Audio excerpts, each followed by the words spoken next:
Buenas, ¿cómo están? Bueno, vamos a empezar con la guía práctica de los ejercicios de dinámica, que es la guía 6, fuerzas, leyes de Newton y presión. Bien, la primera parte de la guía son muchas preguntas teóricas que las van a encontrar en el libro del profesor o bueno, en los videos anteriores sobre teoría. Bueno, vamos a empezar. Vamos a ver algunas, no vamos a ver todas. Por ejemplo, dice qué es la masa de un cuerpo y en qué se mide el sistema de referencias. Bueno, que eso arranca la unidad 3, arranca con lo que es masa.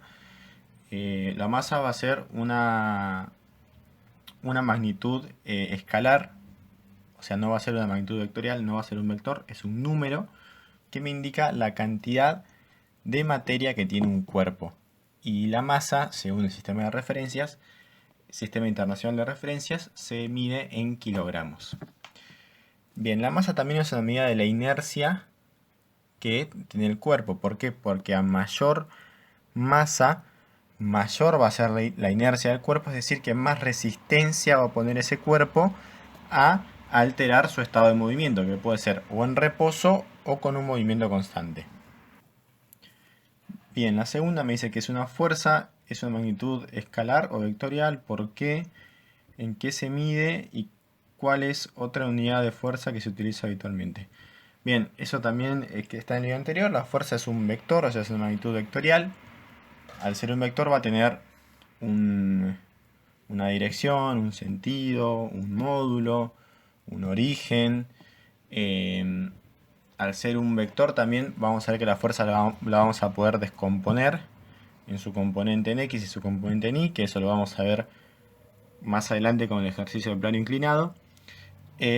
Y se mide, bueno, en newtons, que es kilogramo metro sobre segundo cuadrado, que esa es la unidad del sistema internacional de referencias, o en kilogramos fuerza.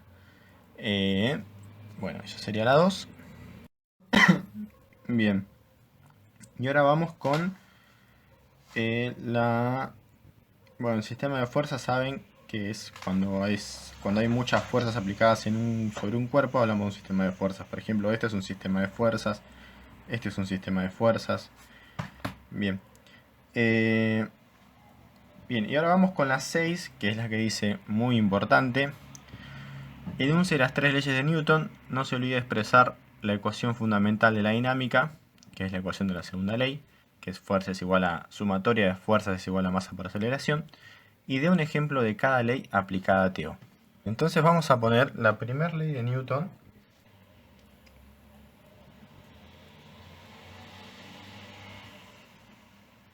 o principio de inercia. Bien, esta ley lo que me dice es que si un cuerpo viene moviéndose, ¿sí?, con MRU, va a seguir moviéndose con MRU, o sea, va a seguir indefinidamente en el tiempo moviéndose hasta que se le aplique una fuerza que cambie ese estado. O sea, que si esto viene moviéndose así, yo le aplico una fuerza, va a pasar o que empiece a frenarse porque yo le aplico la fuerza para allá, o que empiece a aumentar su velocidad si le aplico la fuerza en el sentido de movimiento. En lugar de ser un MRU, pasaría a ser un MRV. ¿Sí? Pero bueno, lo importante es que cambia su estado con el que venía el cuerpo. Lo mismo que si el cuerpo está en reposo, si está quieto, va a seguir estando quieto si nunca le aplico una fuerza. Si yo le aplico una fuerza, para el lado que sea, va a cambiar su estado. Va a dejar de estar en reposo y empezar a moverse. Bien, ¿cómo aplicamos esto a terapia ocupacional? A ver, hay varios ejemplos.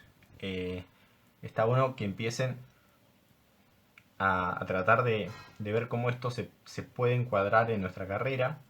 Tienen que tratar de no de ver esto como, no sé, como una intervención de decir, bueno, ahora voy a usar el principio de inercia para rehabilitar miembro superior en mi paciente con lesión medular. No. Sí, traten de plantearlo al revés, en el sentido de, bueno, ¿en qué momento yo veo que esto está sucediendo? Por ejemplo, un, un ejemplo puede ser la silla de ruedas, ¿sí? la silla de ruedas, cuando yo empujo la silla para movilizarla, para mover al paciente, supongamos que, no sé si se va a entender, supongamos que esta es la silla de ruedas, ¿no? Bien, yo empujo esta silla que va a tener una persona ahí sentada. Yo le aplico una fuerza en este sentido y esa silla que estaba quieta va a empezar a moverse, ¿sí? O sea, se mueve todo como un bloque. Ok. Pero la cabeza de mi paciente, por este principio de inercia, si estaba quieta, va a querer seguir estando quieta. Entonces, cuando yo empuje la silla, dependiendo también con la fuerza con la que lo haga, o sea, si le aplico mucha fuerza, la silla se va a mover, pero la cabeza, como va a querer permanecer en ese estado de reposo por el principio de inercia, se va a desplazar más tarde. Con lo cual, el peligro acá es que se produzca el efecto del látigo y al empujar la cabeza vaya para adelante y después vaya para atrás. Entonces, para evitar eso, es que en la silla de ruedas se colocan, por ejemplo, los apoyacabezas o refuerzos laterales para que la cabeza esté más contenida, ¿sí? Entonces, esto evita que cuando yo mueva la silla, ese efecto de látigo que tiene el cuello, la nuca, se produzca, sea más leve, o sea, que esté más contenido. Eso es un posible ejemplo de este principio de inercia aplicado a terapia ocupacional. Bien, la segunda ley de Newton es la del principio de la ley del principio de masa, que acá aparece la formulita: fuerza es igual a masa por aceleración. Bien, en esta fórmula hay dos cosas importantes. Una, lo que me está diciendo acá es que la fuerza es un vector. Que la fuerza es un vector. ¿Por qué? Porque estoy multiplicando un escalar, un número, que es la masa, por un vector, que es la aceleración, porque la aceleración es un vector, tiene un sentido, un módulo y una dirección. Entonces, esto me está diciendo primero que la fuerza es un vector.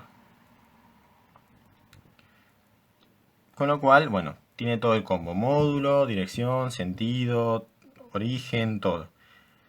Pero al decirme esto también quiere decir, che, yo puedo descomponer la fuerza, ¿sí? En dos componentes. En un componente en el eje X y otro en el eje Y. Entonces, por ejemplo, si yo tengo una rampa, sale un poco inclinada la rampa, pero bueno, yo tengo una rampa, lo mismo, volvemos a la silla de ruedas. Si yo tengo que subir a la persona que está en la silla de ruedas por esta rampa, yo voy a aplicar una fuerza, que sé que es un vector, que sé que tiene sentido y que tiene dirección. Entonces yo también sé que la fuerza, yo no la voy a aplicar así. Si yo aplico la fuerza así, no voy a poder subir. Mi fuerza tiene que ir, la fuerza que va a generar el movimiento va a ir en este sentido, ¿sí? Entonces, ¿qué quiere decir eso? Que esta fuerza que yo aplico acá, que vamos a poner por ejemplo esto, yo esa fuerza que aplico en esta dirección tiene dos componentes, un componente en Y y un componente en X, y que el resultado que me está generando el movimiento no es esta fuerza, sino que es uno de los componentes de esa fuerza. Porque cuando yo tenga ya la silla de ruedas acá, ¿sí? Yo la fuerza la aplico así, pero lo que genera el movimiento es esta componente de acá, que es la fuerza en X, ¿sí? y acá tenemos la fuerza en I. Con lo cual este principio de masa, que también me está diciendo, che, la fuerza es un vector, yo puedo decir, bueno, yo en la terapia ocupacional lo encuentro, por ejemplo, en el concepto de la rampa, que es un plano inclinado. Entonces, ¿por qué lo veo ahí? Porque al ser la fuerza un vector, que es lo que yo conozco por este principio, sé que en una rampa inclinada, en una rampa que es un plano inclinado, se aplica esto a la descomposición de fuerzas, porque el movimiento se genera a partir de una de las componentes de esa fuerza. Bien, eso podría ser una opción.